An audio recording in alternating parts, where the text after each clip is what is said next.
आगे जो फैसला होगा वो यहीं पर होगा। हमसे अब दूसरी हिजरत नहीं होने वाली। मेरे को लव लेटर दिए तो मैं भी उनको दिल में देख के बोला, वाह मेरी महबूबा आ रही है। सुनो सुनो, अभी टाइम कितना है? हाँ 15 मिनट। अरे वेरी सॉरी। अभी उसी का बड़ा भाई बोल रहा था, मैंने छोटे भाई को रोक के रखा है। माय डियर, चलो आ जाओ, छोटे भाई को खोल के दिखा दो, भेजो हमारे सामने या हमें बुला लो कहीं।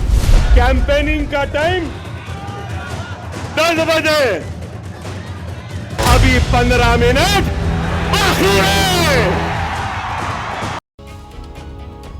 तो आखिरकार महाराष्ट्र के चुनाव में 15 मिनट वाली टूलकिट की एंट्री हो ही गई। भाईजान की ये वो टूलकिट है जो करीब करीब हर चुनाव में उनके साथ साथ चलती है। और यकीन मानिए, ओवैसी ब्रदर्स डंके की चोट पर दावा करते हैं कि 15 मिनट की टूलकिट को सालों से संभाले रखना किसी और के बस की बात नहीं। महाराष्ट्र चुनाव में ओवैसी भले ही सिर्फ 16 विधानसभा सीटों पर चुनाव लड़ रहे हैं, लेकिन अपने बयानों से वो चुनाव का इतना बड़ा चेहरा बन चुके हैं कि बीजेपी जैसी पार्टी और डिप्टी सीएम देवेंद्र फडणवीस से सीधी जंग छिड़ी हुई है। 16 सीटों पर लड़ने के बावजूद ओवैसी की चर्चा इस तरह से हो रही है मानो उनका असर महाराष्ट्र की 288 विधानसभा सीटों पर है। दरअसल इन चर्चाओं के पीछे होता है भाईजान का भड़काऊ भाषण, जिसका बेहद अहम हिस्सा है 15 मिनट वाली टूलकिट। कैसे और क्यों, इस रिपोर्ट में देखिए। सुनो सुनो, अभी टाइम कितना है? हाँ 15 मिनट। Very sorry. कैंपेनिंग का टाइम 10 बजे, अभी 15 मिनट बाकी है।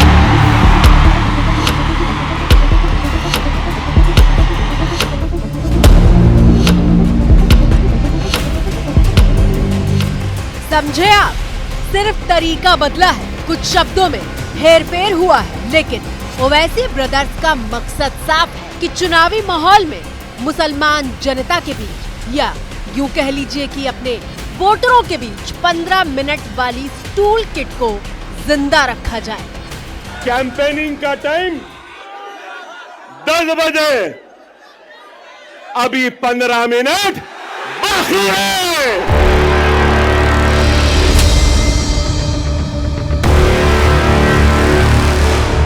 अरे भाई 15 मिनट बाकी है, सब्र करिए ना। वो मेरा पीछा छोड़ती है ना मैं उसका पीछा छोड़ सकता।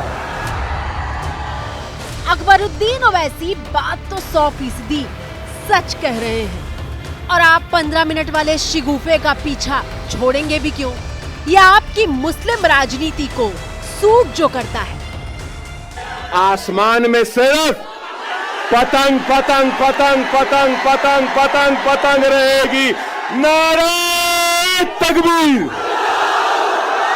नारे तकबीर। AIMIM के मुखिया और हैदराबाद से सांसद असदुद्दीन ओवैसी हो या फिर उनके 54 साल के छोटे भाई अकबरुद्दीन ओवैसी, मौका देखकर 15 मिनट वाला चौका लगा ही देते हैं। अरे आप बताइए, आप 15 सेकंड का थे इनको। 15 सेकंड मुर्गी का बच्चा हूं मैं? हाँ 15 सेकंड का थे। ओवैसी MIM के उम्मीदवार फारूक शाब्दी के लिए प्रचार करने पहुंचे थे, लेकिन लंबे चौड़े भाषण में सबसे ज्यादा तालियां उस वक्त बजी जब ओवैसी ने 15 मिनट वाली टूल किट की एंट्री करवाई। सुनो सुनो, अभी टाइम कितना है? हाँ 15 मिनट। Very sorry. जैसे ही ओवैसी के मुंह से 15 मिनट निकला, उन्होंने वेरी सॉरी करते हुए मुंह पर हाथ रख लिया, जैसे कोई गलती हुई हो। Very sorry. कौन सा कानून का उल्लंघन हुआ है बताइए? आप बताइए कौन सा कानून है? BNSS का हुआ, मॉडल कोड ऑफ कंडक्ट का हुआ। वैसे तो पूरा हिंदुस्तान ओवैसी ब्रदर्स की 15 मिनट वाली टूल किट से वाकिफ है, लेकिन इसकी शुरुआत करीब 12 साल पहले असदुद्दीन ओवैसी के छोटे भाई अकबरुद्दीन के बयान से हुई थी। हिंदुस्तान, हम 25 कौड़ है ना, तुम 100 कौड़ है ना, तुम तो हमारे से इतने ज्यादा है। 15 मिनट के लिए पुलिस को हटा लो, बता लेंगे किसमें हिम्मत है, कौन ताकत है। हालांकि अकबरुद्दीन के इस बयान के बाद जनवरी 2013 में उन्हें देशद्रोह और राष्ट्र के विरुद्ध युद्ध छेड़ने के मामले में गिरफ्तार किया गया था। अकबरुद्दीन 40 दिन तक जेल में रहे थे, लेकिन अप्रैल 2022 में सबूतों के अभाव का हवाला देते हुए अकबरुद्दीन को बरी कर दिया गया था। बावजूद इसके वक्त और मौका देखकर 15 मिनट वाले बयान की याद दिलाई जाती है और सिर्फ ओवैसी ब्रदर्स इसका इस्तेमाल नहीं करते। हैदराबाद में ओवैसी के खिलाफ बीजेपी की उम्मीदवार बनाई गई माधवी लता के लिए जब नवनीत राणा प्रचार करने पहुंची थी तो 15 मिनट के जवाब में 15 सेकंड मांगे थे। छोटे को मेरा कहना है, तेरे को 15 मिनट लगेंगे छोटे, और हमको सिर्फ 15 सेकंड लगेंगे। 15 सेकंड अगर पुलिस को हटाया तो छोटे को बड़े को ये पता नहीं लगा कहां से आया और कहां को गया। और फिर तो बयानों का युद्ध छिड़ गया। नवनीत राणा के हमले का जवाब ओवैसी ने दिया था और अपने छोटे भाई को तोप बताया था। वो एमपी साहिबा जो महाराष्ट्र से आके छोटे छोटे, अरे छोटे को रोक के रखा हूं, छोटे को बहुत रोक के रखा हूं। अगर जिस दिन मैं छोटे को बोला कि मियां मैं जरा आराम कर तो तुम संभाल लो, फिर तुम संभालो। छोटे छोटे, तुमको मालूम ही क्या है छोटा क्या है नहीं मालूम तुमको। तोप है वो, बोर बच्चा है, सालार का बेटा है। बहुत मुश्किल से समझा के बिठाना पड़ता उनको, बहुत मुश्किल से। और उनको समझाने वाले का नाम असदुद्दीन ओवैसी है, किसके बाप को नहीं सुनने वाला है छोटा। अरब ओवैसी अपनी इसी छोटी तोप को महाराष्ट्र के चुनावी मैदान में लेकर आए हैं। अकबरुद्दीन ने महाराष्ट्र चुनाव के लिए अपनी पहली रैली संभाजी नगर में की थी और इस रैली में जिस बयान ने पूरे देश में सुर्खियां बटोरी वो 15 मिनट ही था। कैंपेनिंग का टाइम 10 बजे, अभी 15 मिनट बाकी है।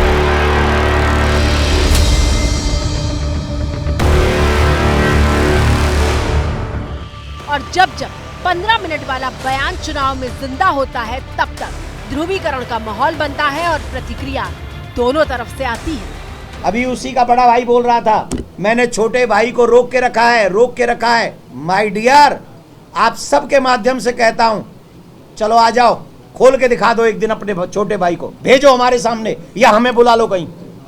ये डराने की बात मत करिए, संवैधानिक बात करिए। असल में महाराष्ट्र के सियासी धरातल को ध्रुवीकरण के लिए सबसे मुफीद माना जाता है। इसीलिए आप देख रहे होंगे कि 15 मिनट के अलावा बटोगे तो कटोगे, एक है तो सेफ है, औरंगजेब की कब्र, वोट जिहाद, धर्म युद्ध और सुहाग का सिंदूर जैसे नारे और शब्द चुनाव प्रचार में गूंज रहे हैं। महाराष्ट्र की चुनावी पिच पर ओवैसी भले ही बहुत मजबूत प्लेयर न माने जाते हों, लेकिन बीजेपी की टारगेट लिस्ट में ओवैसी किसी न किसी बहाने नंबर 1 पर रहते हैं। सुन ले ओवैसी, कुत्ता भी ना पेशाब करेगा औरंगजेब की पहचान पर। अब तो तिरंगा लहराएंगे पूरे पाकिस्तान पर। बीजेपी का देवेंद्र फडणवीस बोलता है मेरा नाम लेके औरंगाबाद में, सुन ले ओवैसी। क्या कहता है फडणवीस? जिहाद की बात करता है, और जिहाद होता है। हमको मालूम बताया गया लव जिहाद होता है। अरे देवेंद्र, तू अयोध्या की सीट तेरी पार्टी हार गई, कौन सा तेरा जिहाद था वहां पे बोल? सुन लो देवेंद्र फडणवीस, तुम्हारे मोदी अमित शाह के ये जुमलों से हम डरने वाले नहीं हैं। तुम फडणवीस हो इसलिए तुम मुझसे कह रहे हो। अरे मैं किसी के पैर के पास बैठकर भीख नहीं मांगता, मैं अल्लाह की बारगाह में सर झुकाकर दुआ करता हूं। पिछले कई दिनों से ओवैसी और फडणवीस के बीच जुबानी जंग चल रही है। एक दूसरे पर दोनों तरफ से बयानों के तीर छोड़े जा रहे हैं। कोई किसी से कम नहीं है। ओवैसी खुद भड़काऊ भाषणों का सहारा लेते हैं, लेकिन कैमरे पर कहते हैं कि ध्रुवीकरण की राजनीति बीजेपी करती है।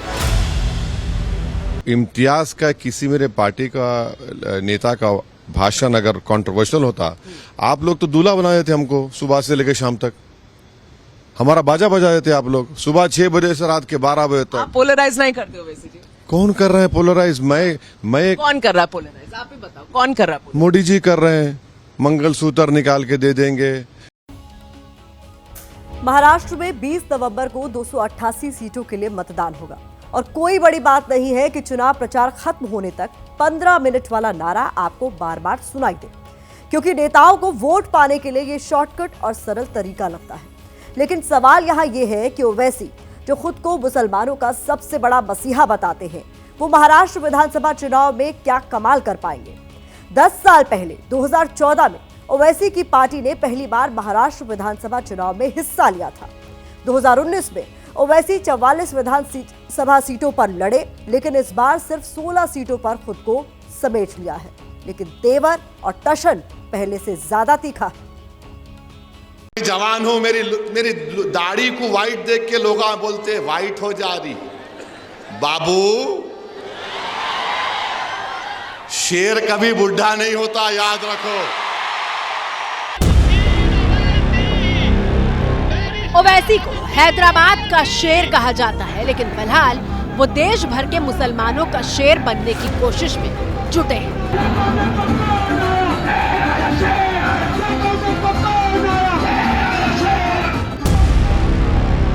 और यही वजह है कि ओवैसी अपने मंच से सीधे पीएम मोदी पर हमला करते हैं। मेरे को लव लेटर दिए, हमारे ससुरे की तरफ से आई नोटिस। दामाद से बहुत मोहब्बत करते ना इन। मोदी को नोटिस नहीं दिए, ओवैसी को दिए। उनको नहीं दिए, ओवैसी को दिए, क्योंकि मैं सन इन लॉ हूं, क्या हूं नहीं मालूम। महाराष्ट्र में सोलापुर की पुलिस ने मंच पर ही ओवैसी को भड़काऊ भाषण देने से बचने का नोटिस थमा दिया था और ओवैसी ने मंच से ही नोटिस का पोस्टमार्टम करना शुरू कर दिया। It should be noted that legal की स्पेलिंग भी गलत है, LEGAL, आप LEAGL लिख दिए। I am only correcting you. अच्छा, यह प्रॉब्लम की स्पेलिंग में M खा गया।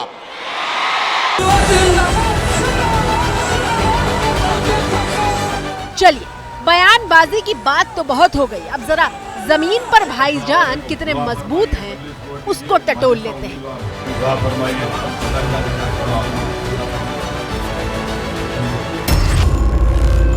2014 का विधानसभा चुनाव ओवैसी की पार्टी ने 22 सीटों पर लड़ा था और 2 सीटों पर जीत मिली थी। 2019 के चुनाव में MIM ने 44 विधानसभा सीटों पर अपने उम्मीदवार उतारे थे, लेकिन कामयाबी का झंडा सिर्फ 2 सीटों पर ही लहरा पाए थे। हालांकि पिछले चुनाव में MIM ने 1 दर्जन से ज्यादा सीटों पर विपक्षी गठबंधन यानी कांग्रेस और NCP का खेल बिगाड़ा था। इस विधानसभा चुनाव में भी ओवैसी ने जिन सीटों पर अपने उम्मीदवार उतारे हैं, उनमें से ज्यादातर पर महाविकास आघाड़ी यानी कांग्रेस, शरद पवार की NCP और उद्धव गुट की शिवसेना के मजबूत उम्मीदवार हैं। इन सीटों पर MVA का मुकाबला बीजेपी शिवसेना और अजीत पवार की NCP की महायुति से है। लेकिन महाराष्ट्र के चुनाव में जुबानी जंग असदुद्दीन ओवैसी और बीजेपी यानी देवेंद्र फडणवीस के बीच छिड़ी हुई है।